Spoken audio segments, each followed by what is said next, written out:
নমস্কার। আজ ভাবনার খোঁজে 4 নম্বর এপিসোড নিয়ে ফিরলাম।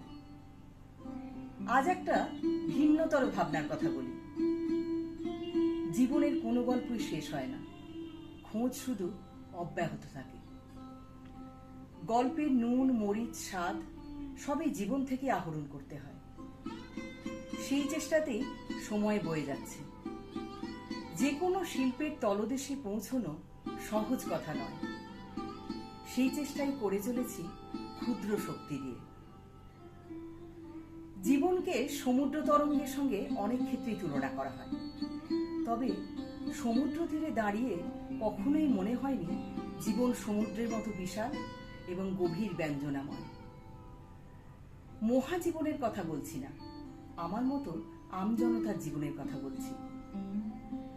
কিছু ঢেউ সুখী মানুষের মতো মাথায় সফেদ মুকুট পরে ছোটে, আবার কিছু ঢেউ দুঃখী মানুষের মতো কষ্টটা বুকে চেপে ধরে রাখতে না পেয়ে ভিতর থেকে ফুঁসতে থাকে।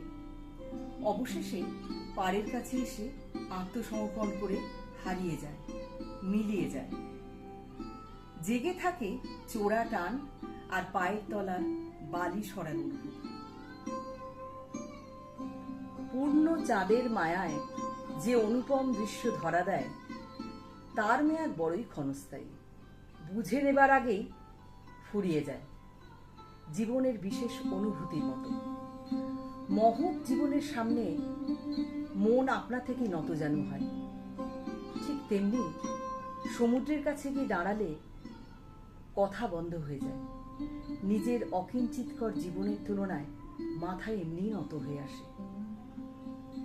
আজ এই পর্যন্তই, আবারও ফিরব নিশ্চয়ই। সকলকে নমস্কার জানিয়ে শেষ করলাম।